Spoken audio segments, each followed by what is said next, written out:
Hello everyone. I'm going to talk about the components of overhead transmission lines. A power system comprises three main components. From the previous classes, we might have understood those components. That is nothing but the generating station, transmission system, and distribution system. In each component, we require the conductors. We require the transmission lines to transmit power from one point to another point. So this can be carried out over long distances using the overhead transmission line. To design about a transmission line characteristics, we have to follow these characteristics. That is, the voltage drop should be kept as constant as possible over the entire length of the line. The line losses must be as small as possible in order to obtain high transmission efficiency. The copper losses, that is I square R losses, it should not overheat the conductor. These categories should be followed by some standards. So let us see what are those things. Components of transmission line. We have the components as conductors, supports, cross arms, insulators, and some miscellaneous items. So why do we need conductors? It has to carry power from sending end to receiving end. The sending end can be a generating station and receiving end can be a primary transmission substation, or this sending end can be a primary or secondary transmission system and receiving end can be a distribution system. So wherever the power has to be transmitted from one point to another point, we need conductors. Then supports. So why do we need supports? The support has to hold the conductor at a suitable level above the ground. That is, we should give proper ground clearance. There is a particular height between the ground and the conductor height. So those supports are said to be poles for low voltage levels and they are said to be towers for high voltage levels. Next, cross arms. These cross arms, it provides a mechanical support to insulators. Now, what is the insulator? Insulator, as the name says, it has to provide insulation to a high voltage wire with the metal structure. We have to give insulation to a high voltage transmission line conductor for safety purpose. And also it provides mechanical support to the conductors and other high voltage equipment terminals. So it will provide insulation as well as isolation. And miscellaneous items, we have face plates, lightning arresters, sometimes it is mentioned in surge arresters, V-arms, guard wires, anti-climbing wires, fuse, isolating wire, etc. So let us see these components one by one. Properties of conductor. So conductor, we know it should be a good electrical conduct. It should have good electrical conductivity. In turn, we can say that it should have low resistivity to have high current. And it should have high tensile strength. In turn, we should understand it should withstand mechanical stress. So it should be economical, it should have low specific gravity, and it should possess both electrical and mechanical properties, and it should fit for local conditions. So these things a conductor should satisfy. And once these can be satisfied, now we have to choose what material we should opt for choosing a conducting material. It can be cadmium copper, copper weld, phosphor bronze, and etc. etc. So practically we are using galvanized steel and iron when it is being used for long spans. Span is the distance between the supports, distance between the towers. It's the horizontal distance between the poles and towers. When the distance is more than 100 kilometers, we can say it has long span. So for those cases, we can go for galvanized steel and iron conductor. In practically, we are using steel core aluminum, that is ACSR, aluminum core steel reinforced conductor. Because copper is a good conductor, we know very well, but it is not available as plenty. But aluminum is available as 20, but it has less mechanical strength. So we can use both the advantages of this aluminum and copper, and hence we have come up with ACSR conductor. So if you are using this, we have less coronal loss, high tensile strength, these things. And disadvantages definitely be there, like skin effect. It can produce small sacs. It can deteriorate due to atmospheric conditions. And once we decided about the conductors, now how the conductor should be. It is not just like horizontal, long, straight conductor. The conductors will be twisted like this. See, we have one conductor twisted in clockwise direction, and in the next layer, the conductor should be twisted in the anti-clockwise direction. If I have one more layer around this, and it should be in clockwise direction. So alternatively, it should be twisted to give good flexibility. So these are said to be standard conductors. Now, if this is a standard formula to calculate the configuration of any conductor. If a conductor is configured as 7 power 2.24, I can say the 7 first value gives the total number of wires, and the second value 2.24, it gives the diameter of each strand. So how I can, then how many layers I can calculate, this table will help us to do that.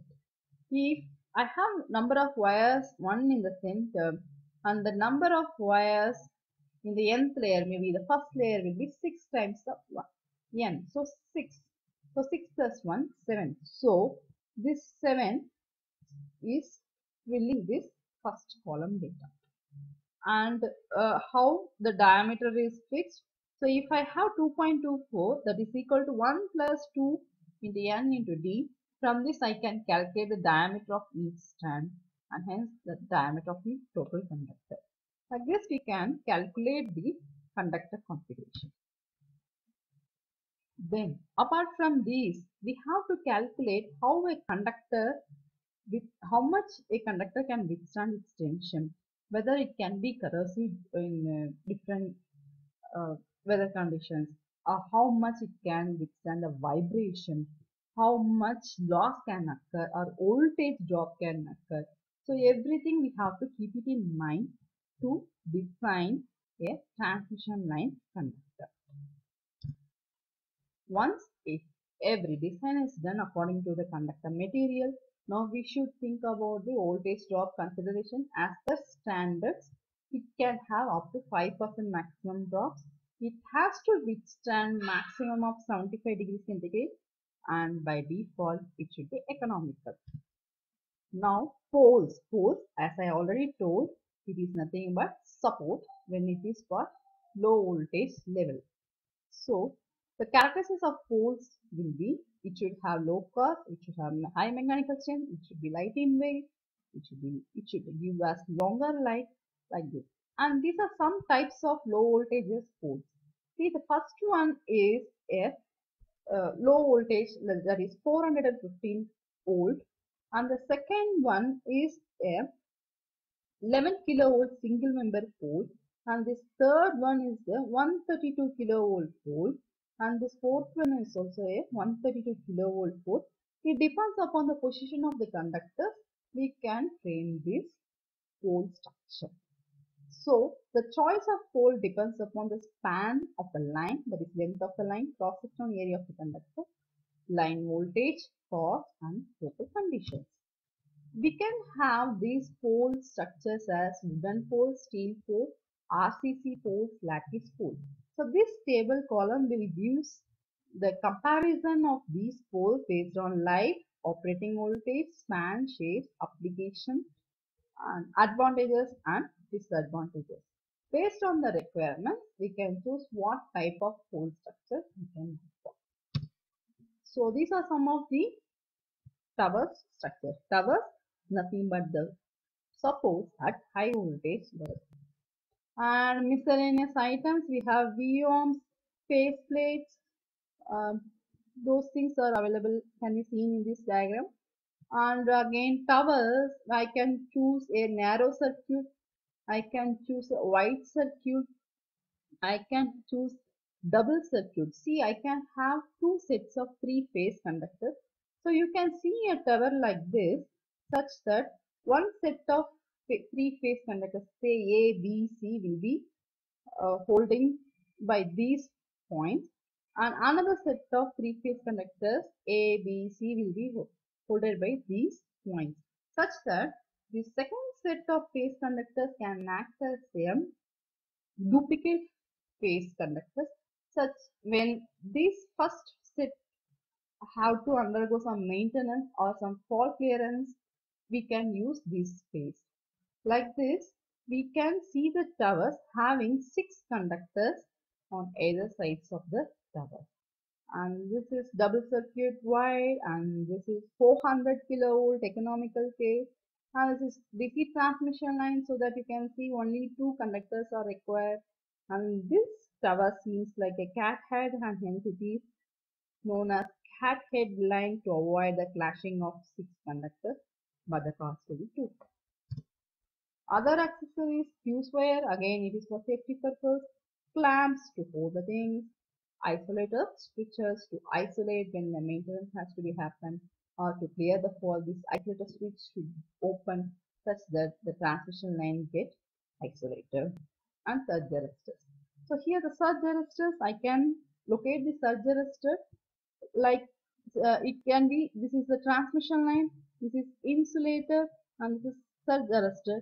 It can be suspended from the conductor like this, or it can be suspended from the insulator like this, or it can be suspended like from the insulator like along with the insulator like this, or it can be suspended upright from the cross arm like this. So this is the circuit diagram, and you can see all these in practical case. Insulator, so we can choose the type of insulator. We have seen the insulators is to provide insulation as well as isolation. We can go for shackle, pin, post, normal cap. Well, it depends upon the area or voltage. We can choose what type of insulators we need. And this is anti-clamping device. People like my students, they are very naughty. So we have to provide safety thing like this, such that they should not climb on the tower structure. So each tower or pole will have a anti-clamping device like this. Apart from these things, I have to bother about what tension it can withstand.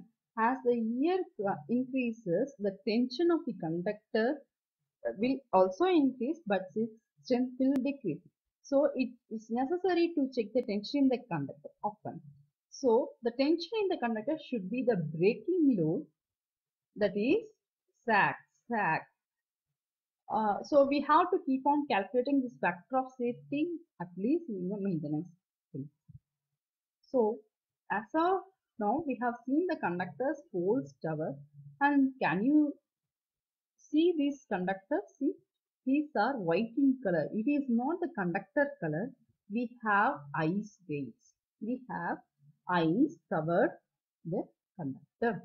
Here it is having wind. So the conductor will possess 3 types of weights, like its own copper weight, this ice weight, and this wind weight.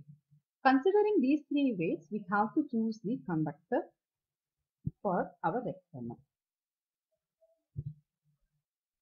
Thank you.